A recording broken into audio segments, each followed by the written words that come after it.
सद्गुरूचं चिंतन श्री गुरुदेव दत्त। हाय, कशा आहात? चला आज ना मी तुम्हाला व्हेजिटेबल सूप बनवून दाखवणार आहे। चला आपण लागूया तयारीला। व्हेजिटेबल सूप बनवायला मला एक असं खोलकट असं भांडं लागणार आहे। तर मी हे आता हे भांडं घेतलंय, ह्याच्यामध्ये आता मला थोडंसं तेल घालायचं आहे। तेल अगदी थोडं घालायचं आहे आपल्याला। आणि आता तेल हे तापलं की मग मी त्याच्यामध्ये थोडंसं जिरं घालणार आहे।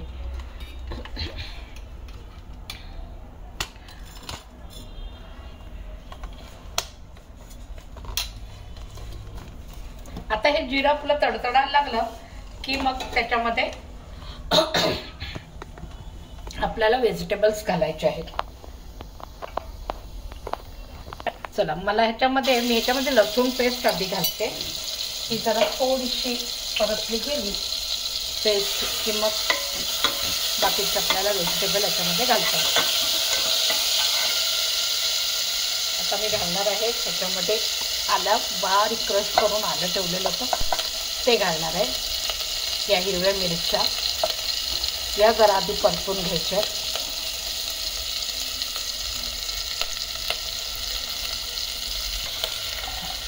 आता मी याच्यामध्ये कढीपत्ताही घालणार आहे। कढीपत्त्याला मी असं छान बारीक कापून घेतलेलं आहे क्रश करून। आणि बारीक कापून घेतला ना की तो अख्खाच्या अख्खा तोंडात येत नाही। आणि कढीपत्त्याचा वास फार सुंदर अगदी येतो सूपाला, म्हणून मी नेहमी घालते कढीपत्ता। आता याच्यामध्ये भोपळी मिरची, ही बारीक चिरून ठेवलेली फरसबी,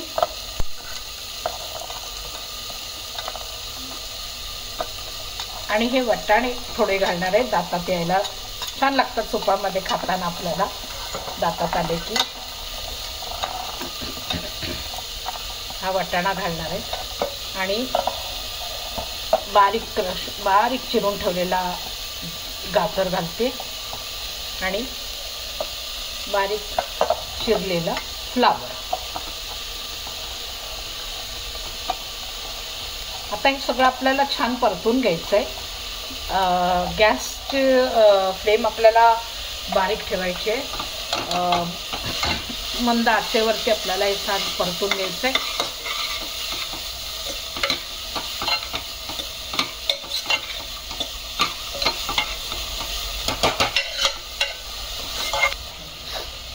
आता हे माझं सगळं परतून झालं, त्याच्यामध्ये हा बारीक चिरलेला कोबी आहे तोही घालते। आणि पुन्हा हा कोबी जरा थोडा परतून घ्यायचा आहे।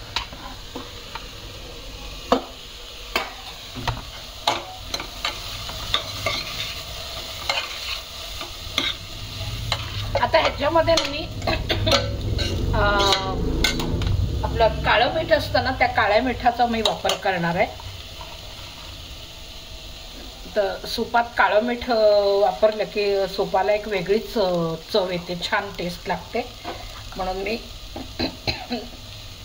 काळ्या मिठाचाच वापर करणार आहे।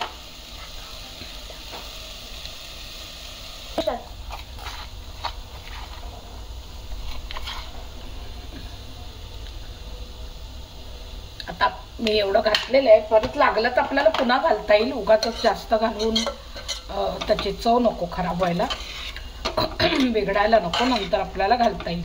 आता हे चांगलं परतून झालं, त्याच्यामध्ये मी पाणी घालणार आहे। पाणी घालून मस्तपैकी त्याला उकळी आणायची। आता अगदी झटपट होणारं हे सूप आहे, पटकन होतं, एक 10-15 मिनिटांमध्ये अगदी सूप रेडी होतं।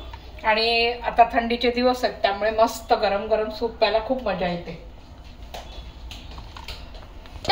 आता मी याच्यात पाणी घातलं, त्यात छान उकळी येऊ द्यायची आहे। आता मी याला झाकून ठेवते म्हणजे लवकर उकळी येईल। आता याला उकळी येते तोपर्यंत मी हे कॉर्नफ्लॉवरचं हे तयार करून घेते मिश्रण। कॉर्नफ्लॉवर घ्यायचं आहे आणि त्याच्यामध्ये आपल्याला पाणी घालायचं आणि त्याची कॉर्नफ्लॉवरची पेस्ट तयार करून घ्यायची।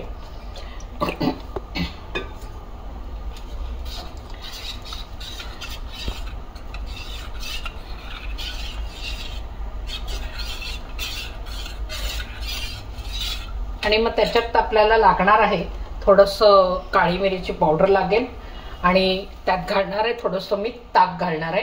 ताक अशासाठी की थोडंसं त्याला सूपाला आंबटपणा आला की छान लागतं. फक्त एवढंच लक्षात ठेवायचं की ताक घ्याल तर ताक अगदी आंबट नसावं, दही आपलं गोडच असलं पाहिजे. म्हणजे एक चवीसाठी घातलं की चव फार छान येते याला सूपाला, म्हणून ताकाचा मी वापर करते. तर बघा तुम्ही पण करून कसं चव लागते ती ताक घातल्यावरती. फक्त आंबट नसावं म्हणजे छान टेस्ट येते त्याला. चला आता बघूया आपल्याला ह्याला उकळी आली का. हा, त्याला उकळी आलेली आहे. गॅस आपल्याला बारीक करायचा आहे. आणि आता मी हे जे कॉर्नफ्लॉवरचं हे पेस्ट तयार करून ठेवली, ती पाणी घालून मिक्स करून ठेवलेलं, ते आपल्याला याच्यामध्ये हळूहळू थोडं थोडं घालायचं आहे. आणि एकीकडनं घालायचं आणि एकीकडनं आपल्याला असं ढवळत यायचं आहे.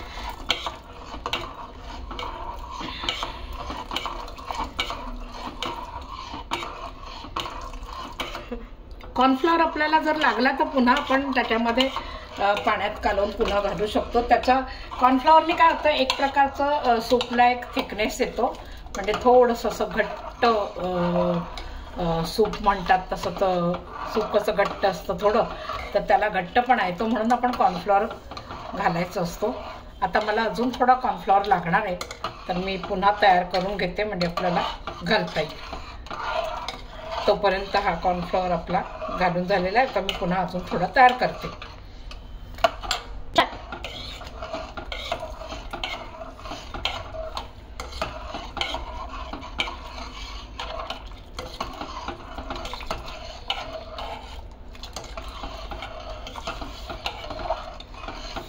आता ह्याला असा बघा थिकनेस म्हणतात ना, असं घट्टपणा येतो या साराला छानपैकी.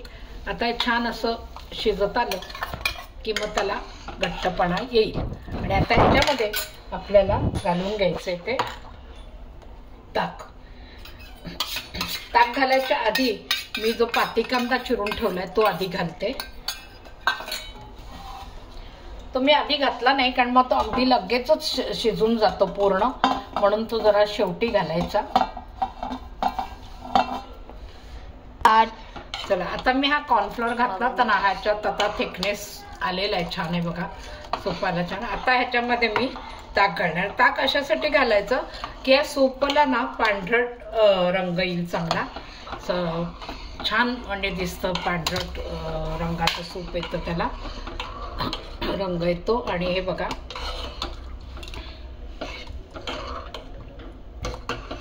फक्त हे ताक घालत असतो ना की त्यावेळेला आपण सतत सारखं असं ढवळत राहायचं आणि अगदी थोडं ताक घालायचं आणि कंटिन्यू ढवळत राहायचं. कारण त्याच्याने काय होईल की हे गरम आहे, उकळत असतं हे, आणि मग आपण गरम याच्यामध्ये ताक घातलं की ते ताक फाटण्याची शक्यता असते. म्हणून मग ते फाटू नये म्हणून सतत जर ढवळत राहिलं तर त्याला ते फाटत नाही आणि त्याला रंगही छान येतो सूपाला.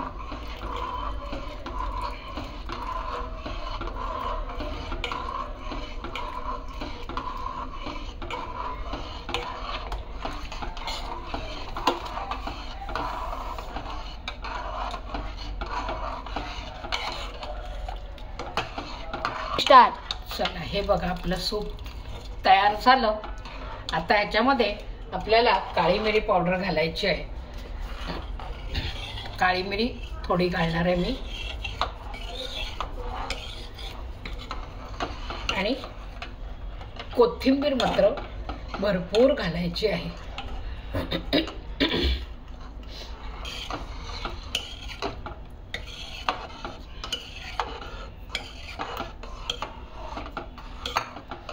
सूप आपलं रेडी झालं.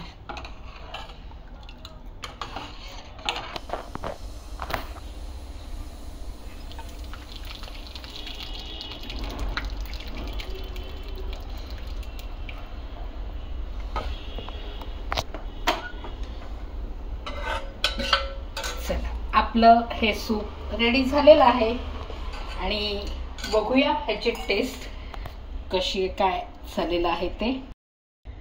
सूप आपलं रेडी झालेलं आहे, तर टेस्ट करून बघते कसं झालंय ते.